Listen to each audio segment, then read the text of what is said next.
Etion.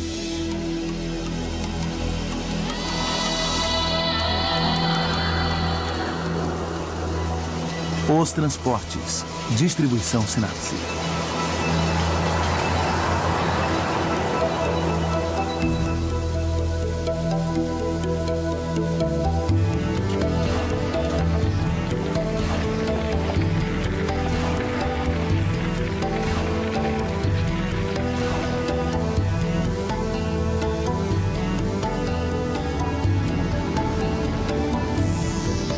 O transporte moderno mudou radicalmente o mundo em que vivemos.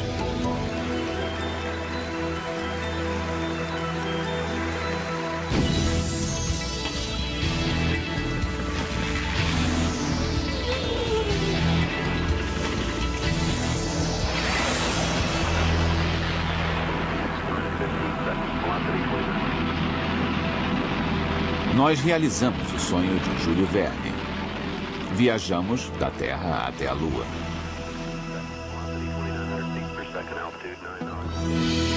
E estamos nos preparando para conquistar Marte.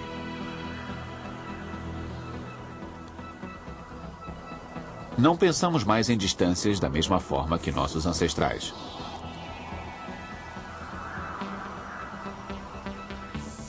Com os aviões, em algumas horas, chegamos a destinos que nossos antepassados levariam semanas para alcançar.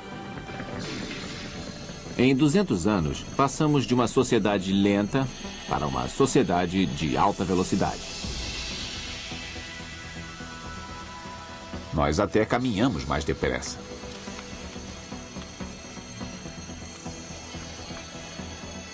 O transporte moderno nos permitiu aumentar o comércio entre as sociedades.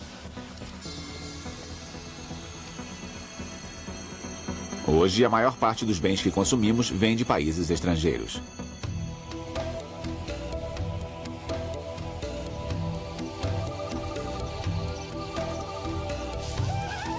O transporte moderno nos deu a oportunidade de explorar os cantos mais remotos da Terra e nos ajudou a desenvolver continentes inteiros.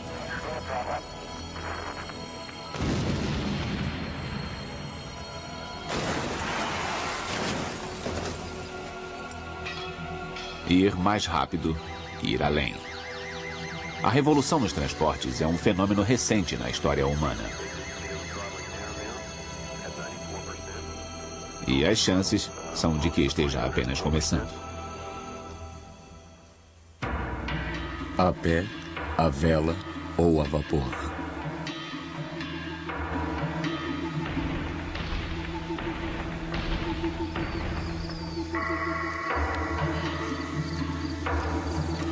Durante a maior parte da história, as pessoas viajaram a pé. Alguns milhares de anos depois, inventamos a roda. Domamos cavalos e aprendemos a usar velas para navegar os mares.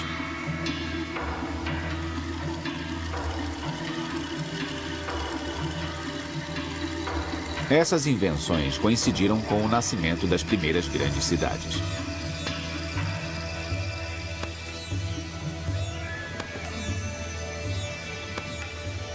Há 4.500 anos, os guerreiros sumérios já usavam carruagens com rodas para conquistar novos territórios.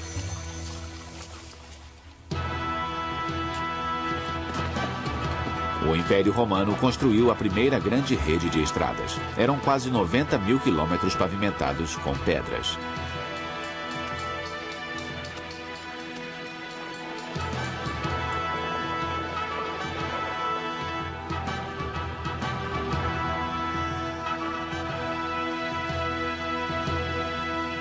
Bem, os romanos eram excelentes estrategistas militares.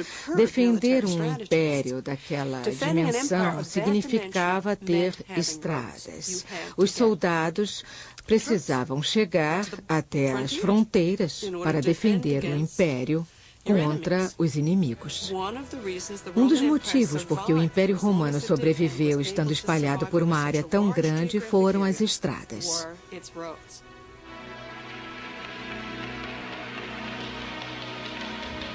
Através dos séculos, vários progressos técnicos possibilitaram que se fosse mais longe, aumentando o comércio e a exploração do mundo.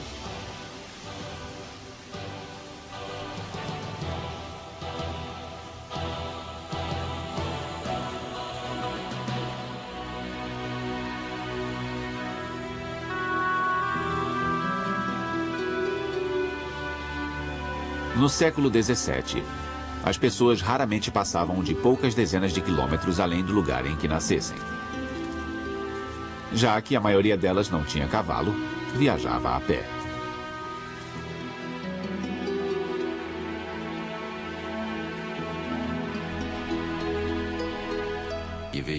Obviamente havia um grande número de pedestres nas estradas, inclusive pessoas muito famosas. Pense em Molière e em todos os artistas que iam de cidade em cidade para apresentar seus espetáculos. Também havia bandidos, pessoas expulsas de suas vilas, homens que queriam encontrar uma esposa que não fosse prima sua, já que nas vilas os laços de família eram muito estreitos. Era uma multidão bastante variada.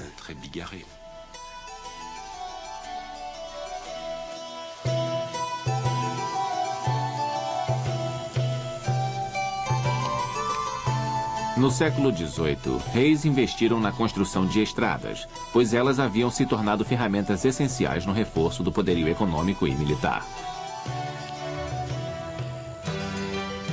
Na França, os monarcas instituíram um sistema de trabalho executado pelo rei, e esse sistema durou até a Revolução. Para a construção de estradas, todos os homens entre 16 e 60 anos que moravam dentro de um raio de 3 léguas da estrada planejada eram convocados para o trabalho. O trânsito público já existia naquele tempo. As diligências melhoraram a comunicação entre as cidades, mas as rotas e horários eram muito incertos. Até o final do século XVIII, os veículos foram aprimorados, ficaram mais fortes e ganharam suspensão melhor.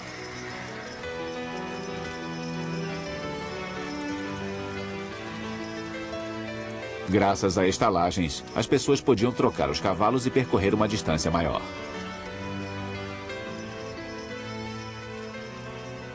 Com o coche, uma viagem de Paris a Dijon, que antes levava 6 dias, passava a levar apenas 3.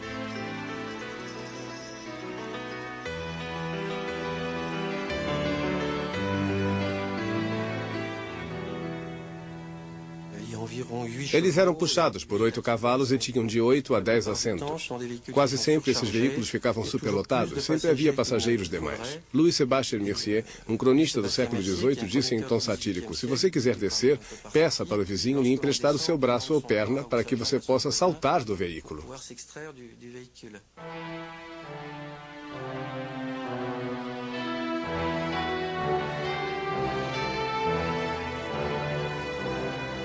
No início do século XIX, as subidas de balões deixavam as pessoas muito animadas.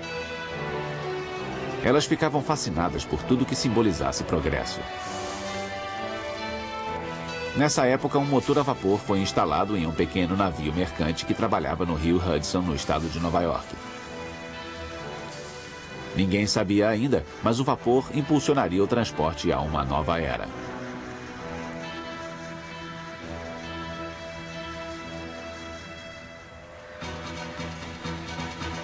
Em setembro de 1825, na Inglaterra, 600 passageiros nervosos subiram a bordo do primeiro cavalo de ferro.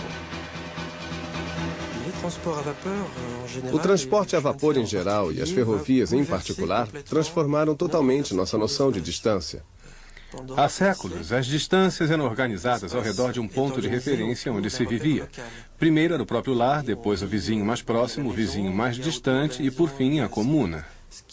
Tudo isso levava a uma existência muito restrita em um mundo no qual a vida era dominada pela passagem do tempo acompanhada por marcos como uma determinada árvore ou uma casa. A ferrovia acabou com tudo isso.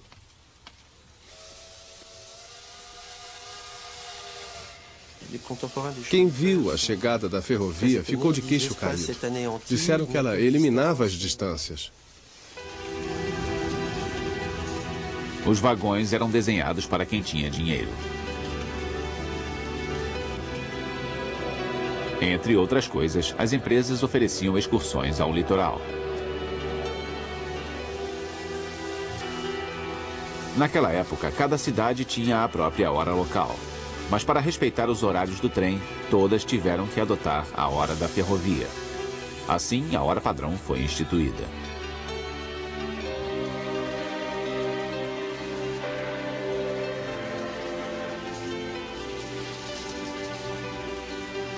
As ferrovias estão intimamente ligadas à Revolução Industrial. Elas permitiram que as matérias-primas chegassem rapidamente às fábricas, além de transportar toneladas de mercadorias. A ferrovia teve um impacto enorme no cotidiano das pessoas, principalmente quanto aos bens que puderam ser incorporados ao dia a dia. Pense na alimentação. Antes da ferrovia, as pessoas comiam o que plantavam, o que crescesse na vizinhança, porque os alimentos são perecíveis e não era possível transportá-los.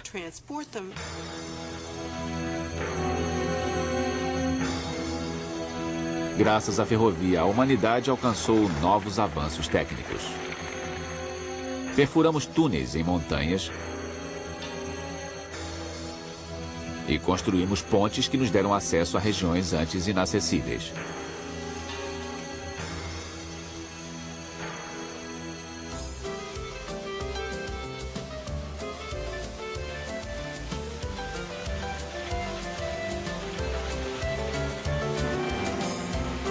Em meados do século XIX, impressionantes navios a vapor de aço começaram a competir com navios a vela na corrida para importar chá, seda e porcelana da China.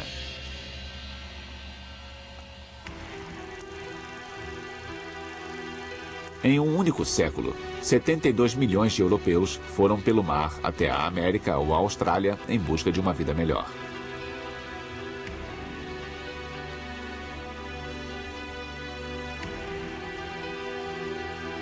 A Odisseia alcançou o seu auge no início do século XX.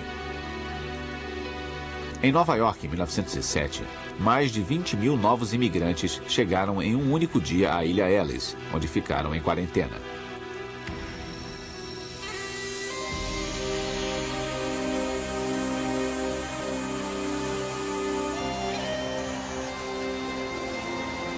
Em 10 de abril de 1912, o maior navio já construído partiu de Southampton, Inglaterra, para Nova York, tentando fazer a viagem em tempo recorde. No dia 14 de abril, às 10h15 da noite, o Titanic, supostamente impossível de afundar, bateu em um iceberg. 4 horas depois, o mar o engoliu. 1.490 passageiros morreram afogados.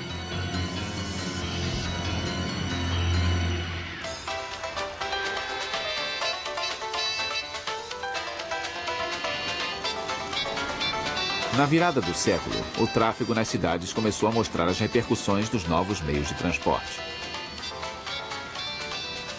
Veículos puxados a cavalo competiam por espaço nas ruas com os bondes elétricos. O trânsito era intenso e caótico. No século XIX, as pessoas ficavam desconcertadas ao ver outras correndo para pegar o ônibus e mais tarde o trem. Esta pressa era bastante nova, porque durante séculos as pessoas haviam caminhado de forma tranquila. O objetivo era andar o máximo possível sem se exaurir. Havia algo desagradável e surpreendente nas pessoas sem fôlego. Mesmo assim, as pessoas continuaram a andar por outras décadas. Em 1910, uma delegacia de polícia fez um relatório do tráfego em Paris, reclamando que ainda havia quem atravessasse as ruas sem tirar os olhos do jornal.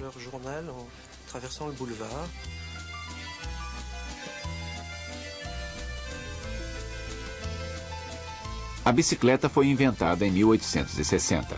Na virada do século já era comum nas ruas.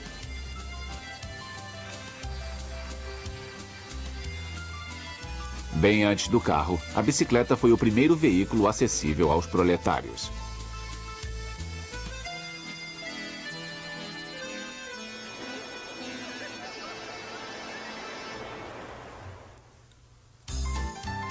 A sociedade motorizada.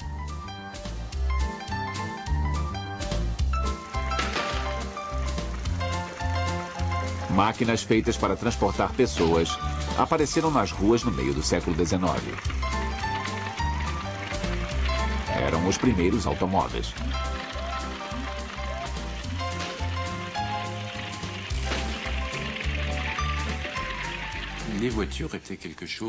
No início, os carros eram algo assustador. Lembrem-se que os primeiros automóveis eram movidos a vapor. Eram barulhentos e as pessoas temiam que explodissem.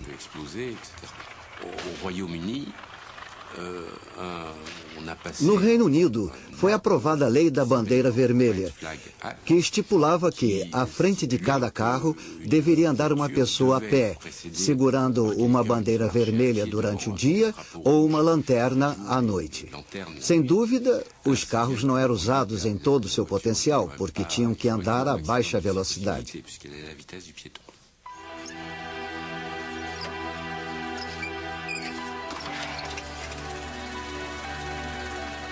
Com a criação do motor a combustão, mais leve e mais potente do que o motor a vapor, a indústria automobilística acertou o passo.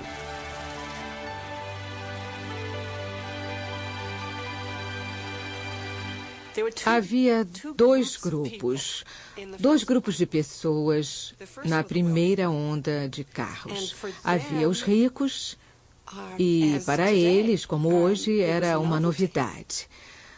Algo que você e mais ninguém poderia comprar. Havia algo novo e genial que lhe permitia fazer coisas que antes eram inimagináveis.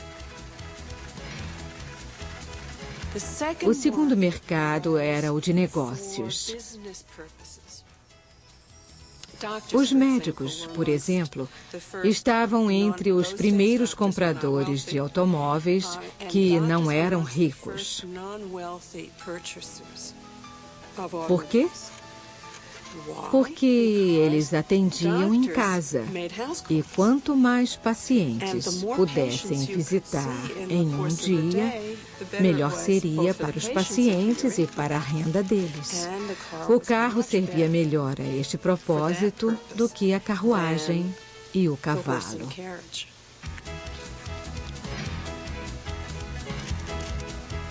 Em 1908, nos Estados Unidos, Henry Ford teve a ideia de produzir carros em linha de montagem para disponibilizá-los ao maior número possível de pessoas. Em 20 anos, 15 milhões de carros Ford modelo T, cor preta, idênticos, saíram das linhas de montagem. Aos que temiam que essas máquinas assustassem os cavalos nas ruas, Ford respondia que, em pouco tempo, os carros acabariam com os cavalos. O preço de um modelo T caiu de $825 para $315. A liberdade se tornara acessível e era possível percorrer as ruas à velocidade quase inacreditável de 30 km por hora. As mortes e os ferimentos causados por automóveis foram altos no final da guerra, nos anos 20 e 30, mas não eram muito mais significativos do que os causados pelo tráfego puxado a cavalo e trens. Houve milhares e milhares de mortes relacionadas a automóveis em uma década. Mas não eram muitas, a mais do que o público havia aceitado como o custo do transporte, digamos assim. Os meios de transporte podiam ser perigosos. Os motores a vapor explodiam, os trens descarrilavam, as pontes caíam e barcos explodiam. Portanto, as pessoas se acostumaram à noção de que havia um nível aceitável de ferimentos e mortes causados pelos transportes.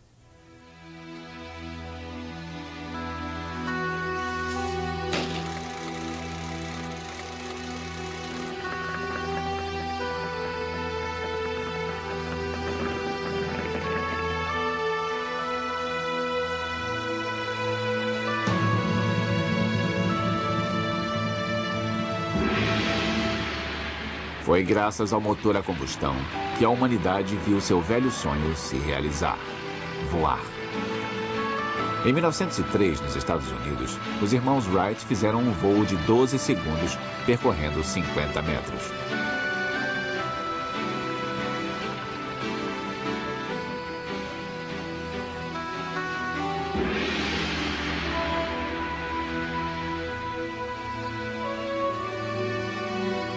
Charles Lindbergh atravessou o Atlântico, indo de Nova York a Paris em 1927.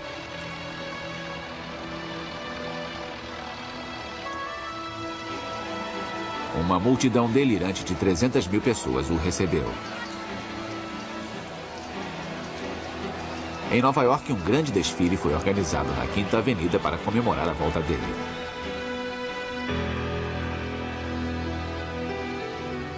Nos anos 30, ousados pilotos europeus inauguraram os elos postais entre a África e a América. A maioria perdeu a vida fazendo isso. Em Man and His World, Antoine de Saint-Exupéry descreve o desaparecimento do mais famoso aviador, Mermoz. Mermoz havia aterrissado mais de uma vez na areia, nas montanhas, no mar e à noite. Após 12 anos de serviço, enquanto sobrevoava novamente o Atlântico Sul, enviou a breve mensagem de que estava cortando o motor direito traseiro. Depois, houve silêncio.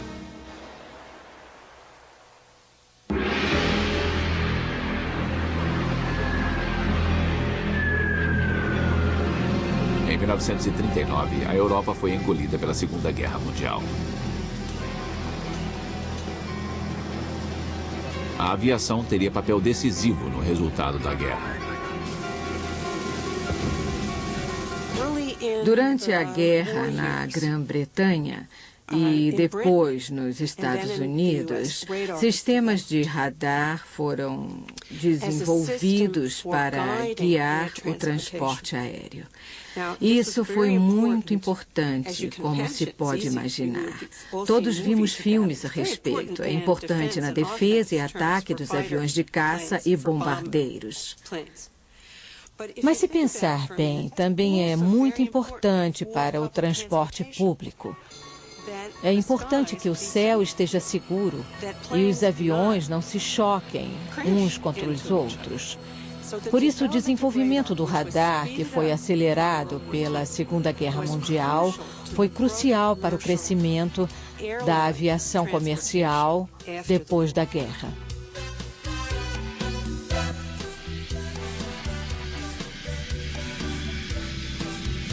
Com o motor a jato, podemos construir aviões maiores, capazes de cobrir distâncias grandes sem precisar reabastecer. O surgimento dos Boeings 707 deram mais impulso à aviação comercial.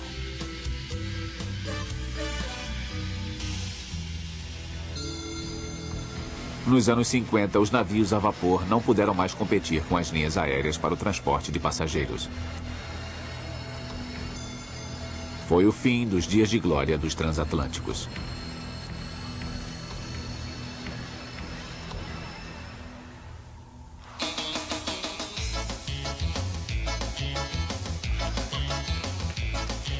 Na América, o carro transformou radicalmente o modo de vida das pessoas. A indústria automotiva dependia do marketing e da propaganda para vender o novo sonho americano.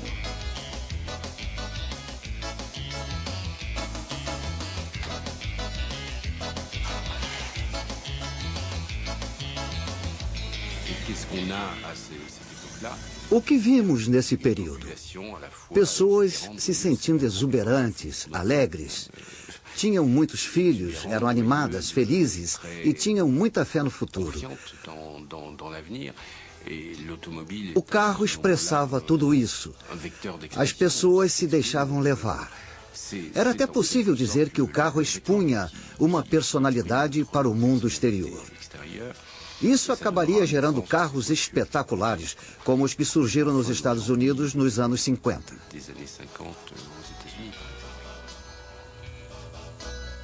Esses carros vistosos, com para-choques cromados e calotas, também eram valorizados pelo espaçoso banco de trás.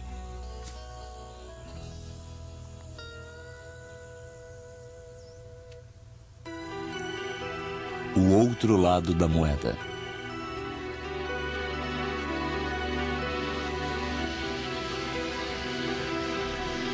Entre o final da Segunda Guerra Mundial e os anos 60, mais gente começou a usar os aviões. A partir de então, a classe média teve acesso a um meio de transporte que antes era restrito aos ricos e famosos.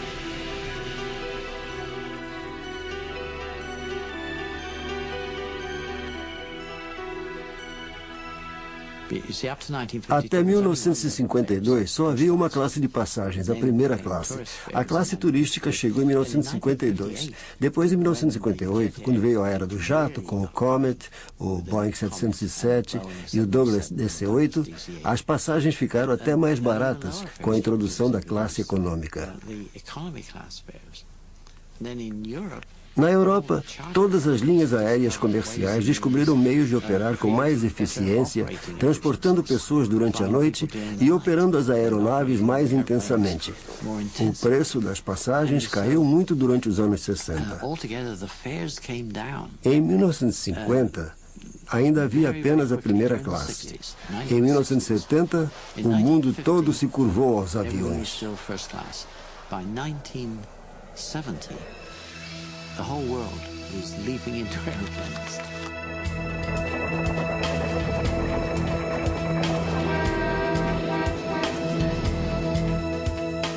Nos anos 60, as vendas de carros explodiram nos países industrializados.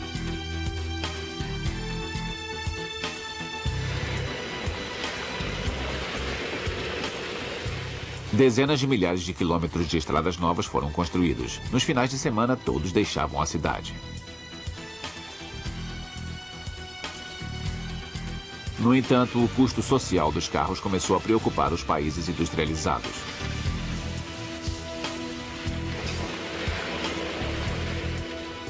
O advogado americano Ralph Nader foi o primeiro a denunciar publicamente os fabricantes que resistiam à ideia de colocar nos carros equipamentos de segurança.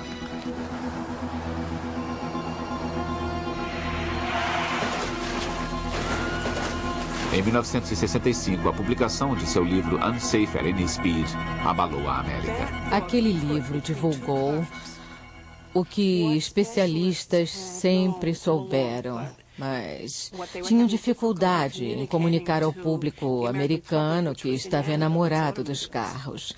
Os automóveis eram menos seguros do que deveriam ser. Havia coisas simples que os fabricantes e o governo poderiam fazer para reduzir o número de mortos e feridos por causa dos automóveis.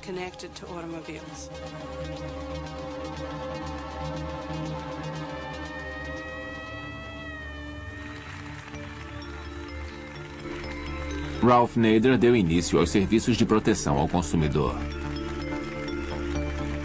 Após a denúncia, os fabricantes e o governo colocaram a segurança dos automóveis como prioridade em suas agendas.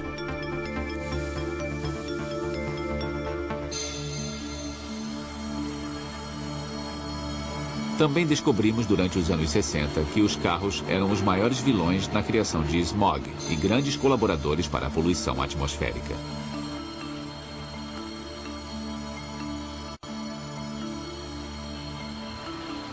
Os carros geram mais poluição atmosférica do que qualquer outra atividade humana. Quase metade das emissões poluentes é derivada de motores a diesel ou gasolina.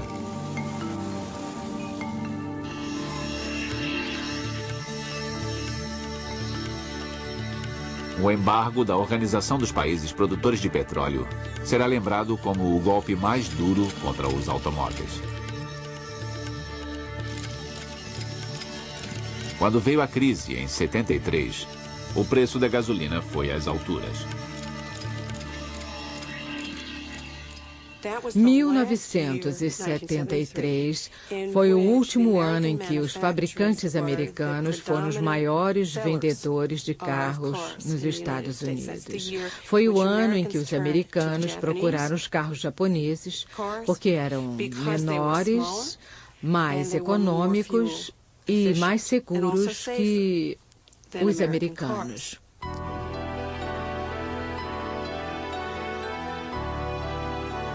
Depois da crise, as autoridades aprovaram uma lei para baixar o limite de velocidade e lançaram programas nacionais de economia de energia. A América redescobriu as virtudes do trânsito público, mas o símbolo da liberdade continuou sendo o carro. Nos anos 90 e cada vez mais no final do século, pode-se assegurar que quem era criança em 1973 esqueceu tudo isso. Não tem qualquer ideia do que aconteceu. Chegamos então à era do carro esportivo. Voltamos ao carro grande, não econômico. E nos afastamos do transporte público. Hoje, na América do Norte, a maioria esmagadora dos lares possui pelo menos um carro. A sociedade toda é organizada de acordo com o carro.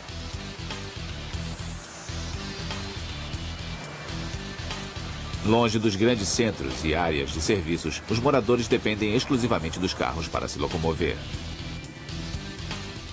Uma das maiores dificuldades para tirar as pessoas de seus carros é a necessidade delas de usá-los para ir trabalhar.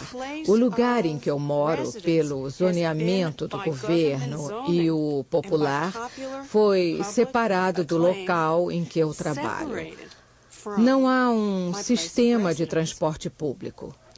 Eu trabalho muitas horas por dia. Alguns dias eu vou trabalhar às 7 da manhã, outros dias eu vou às 11 da manhã.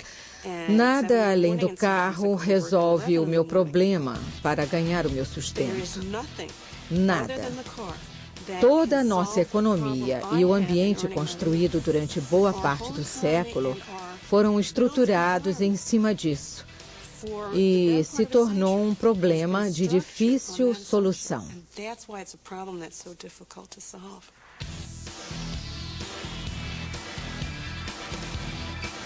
Cada vez mais o carro é ligado ao estresse e ao pesadelo da hora do rush.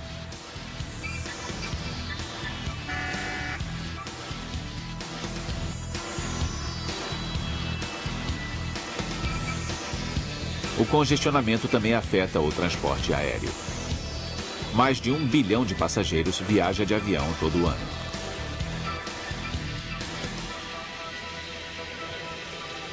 Nos grandes aeroportos, mais de 1.000 aviões decolam e aterrissam todo dia.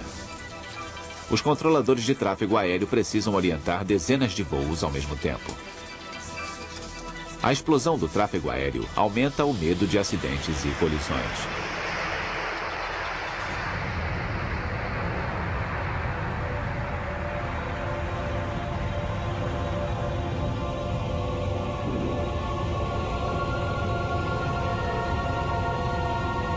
Desastres aéreos são dramáticos, porque matam muitas pessoas de uma só vez.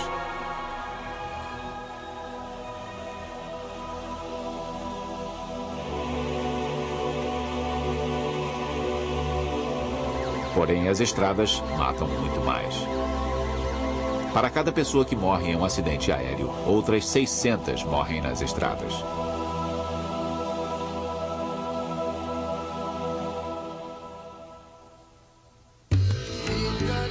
Desafios do mundo todo.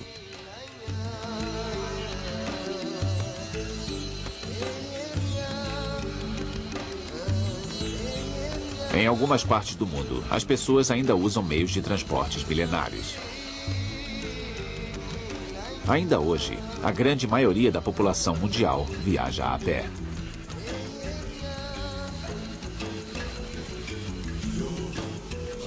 O acesso ao transporte moderno é limitado.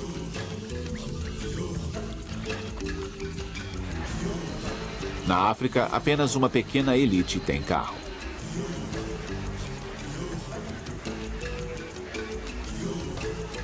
Em muitos países do Sul, as redes rodoviárias estão em péssimas condições por falta de manutenção.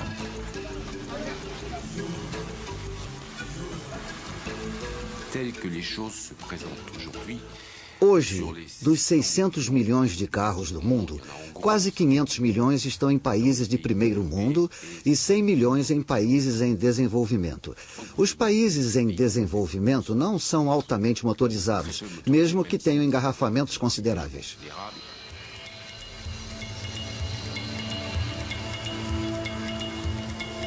Mas é nos países em desenvolvimento que se esperam os maiores aumentos nos suprimentos de carros.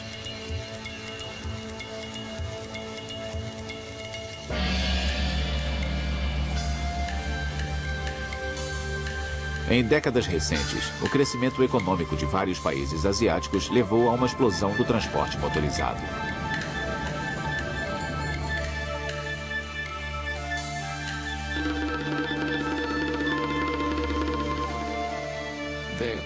A constante parte da renda dedicada ao transporte se deve ao fato de que quanto mais ricas forem as pessoas, mais elas viajam. É uma relação quase proporcional. Ao mesmo tempo, elas têm um tempo limitado para viajar. Ou seja, quanto mais viajam, mais rápidas precisam ser, para cobrir a distância superior no mesmo período de tempo.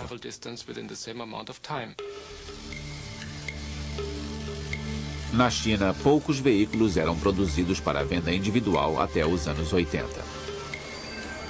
Desde então, o número de carros se multiplicou por 6.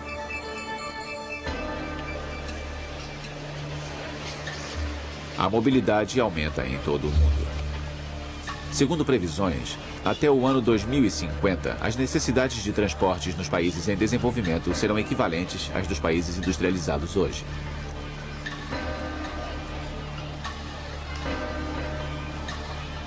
A crescente demanda aumenta o desafio em escala global.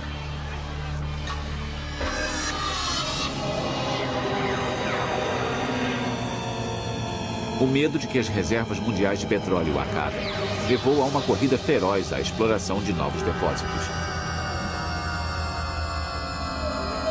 Muitas plataformas de perfuração foram erguidas para extrair o petróleo sob o mar.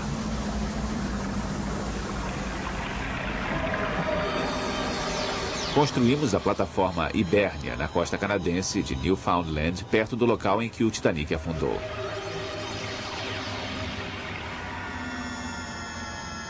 Neste ambiente hostil, a plataforma deve ser capaz de suportar ondas gigantescas e enormes icebergs. O petróleo se tornou o principal produto transportado por mar. Quando acontecem acidentes, eles causam desastres ecológicos.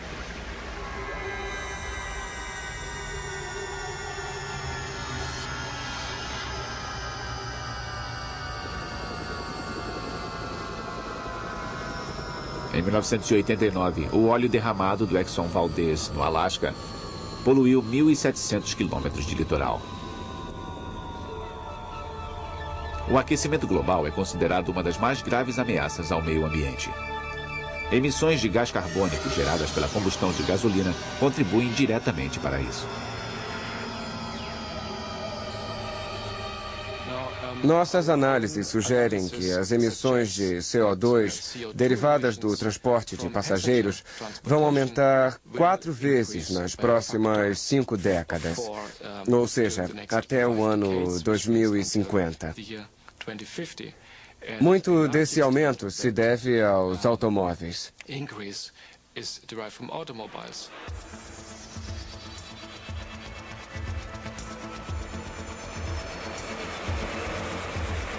Na tentativa de proteger o meio ambiente, a expansão do trânsito público é sempre vista como o caminho do futuro.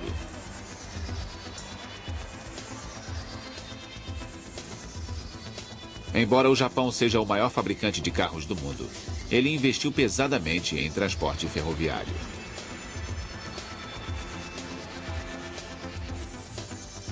O Shinkansen, movido a eletricidade, foi o primeiro trem de alta velocidade do mundo. Em 1964, o Japão começou com os trens velozes, de Tóquio a Osaka em 3 horas. São 500 quilômetros em 3 horas. Não seria possível ir do centro de Tóquio ao centro de Osaka de avião em 3 horas. Quando o Japão introduziu os trens Shinkansen, ou trens bala, em 1964, foi preciso uma década para que os efeitos fossem sentidos por todos, inclusive por mim, e sou economista. Levei alguns anos para perceber o que havia acontecido. Não era apenas um novo trem, era um novo meio de transporte.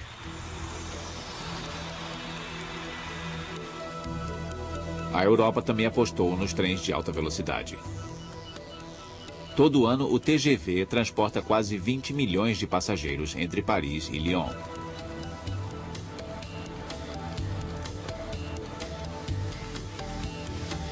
Por 200 anos, os europeus sonharam cavar um túnel sob o Canal da Mancha.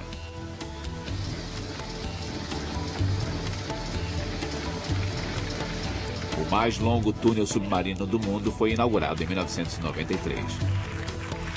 Hoje, ir da França para a Inglaterra só leva 35 minutos.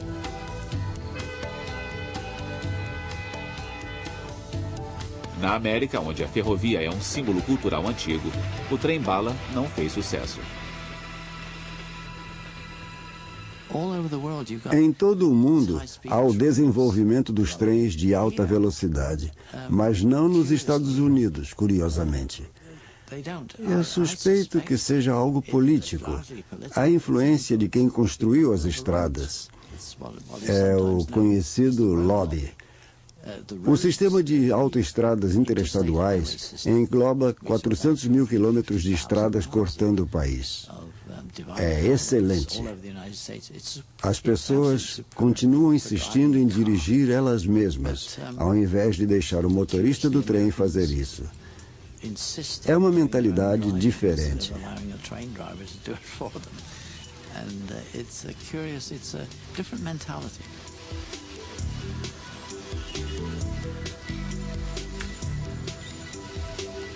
O transporte sempre trouxe desafios tecnológicos. Hoje, o desenvolvimento dos meios de transporte depende cada vez mais das escolhas de cada sociedade.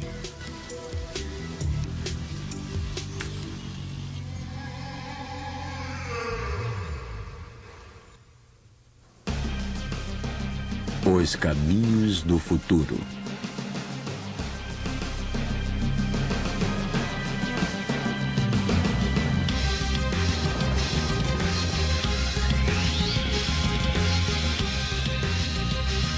Carros que pairam em colchões de ar. Trens que percorrem metade da circunferência da Terra em 1 hora. Aviões supersônicos que atingem uma velocidade 3 vezes maior que a do som. É assim que imaginamos os transportes no futuro.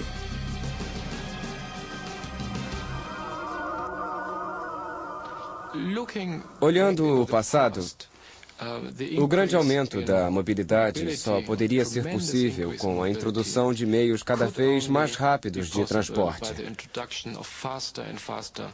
Quando se passa dos meios não motorizados, como o caminhar, a bicicleta ou o cavalo, para os motorizados, como ônibus e trens, passa-se para os mais velozes, que são os automóveis. Em seguida, vamos passar para os mais velozes ainda, que são os supersônicos. No futuro, há muitas possibilidades para aumentar a velocidade, como, por exemplo, o transporte hipersônico.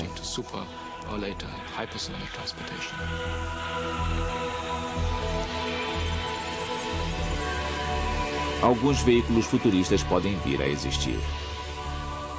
Afinal, os dispositivos desenhados por Da Vinci levaram séculos para ser usados.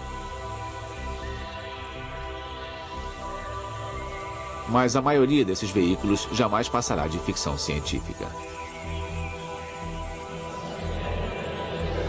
Até a criação de novos aviões supersônicos está sendo questionada. Uma das minhas estatísticas favoritas para demonstrar o problema é o fato de o Concorde gastar 1 tonelada de combustível para cada passageiro para cruzar o Atlântico. Se só estiver com metade dos assentos ocupados, são 2 toneladas por passageiro. É um custo muito alto. Os altos custos operacionais justificam o fato de nenhum Concorde ter sido vendido até hoje. As 2 linhas aéreas que o operam, Air France e British Airways, não pagaram pelos aviões. Elas os ganharam.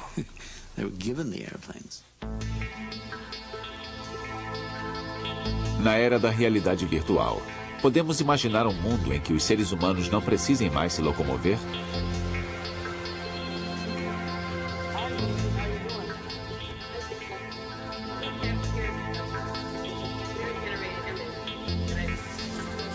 Há previsões de que o progresso nas telecomunicações vai levar a uma grande redução na mudança de local.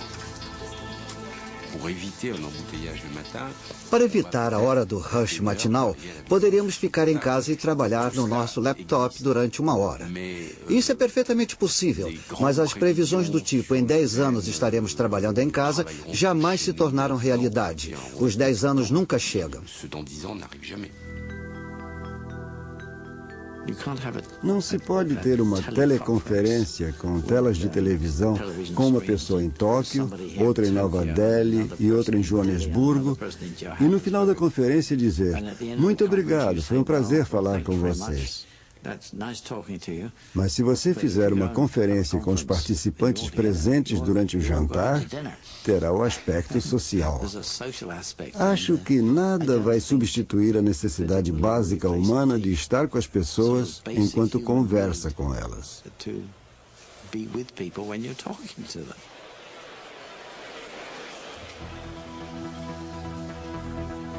Os especialistas preveem que o número de passageiros transportados a cada ano por avião vai dobrar em alguns anos, chegando a 2 bilhões.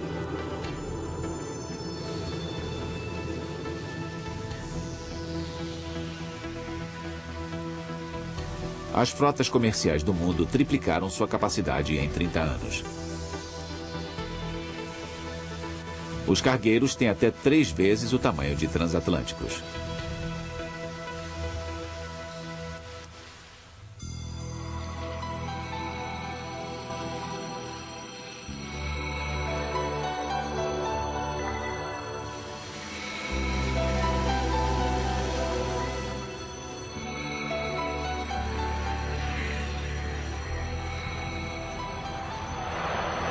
A revolução dos transportes é, antes de tudo, uma revolução técnica.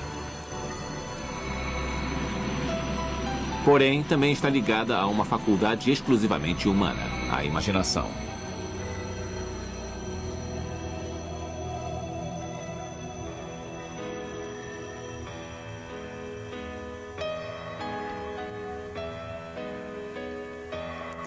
Tornamos alguns sonhos realidade, mas não todos.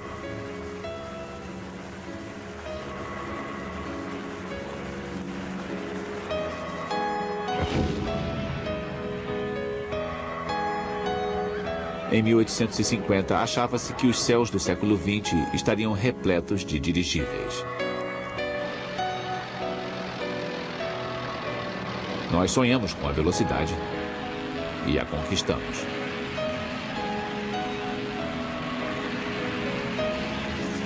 A monótona lentidão dos antigos meios de transporte seria intolerável hoje. A meu ver, não habitamos mais a Terra como terráqueos.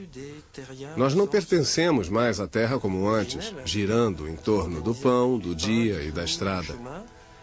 Com a motorização, tivemos um certo ganho, um certo progresso, mas também tivemos algumas perdas.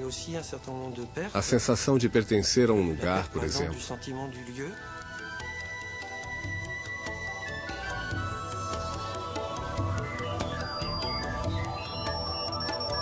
Sem dúvida, os seres humanos continuarão criando dispositivos mais eficientes que nos permitam viajar cada vez mais rápido e mais além.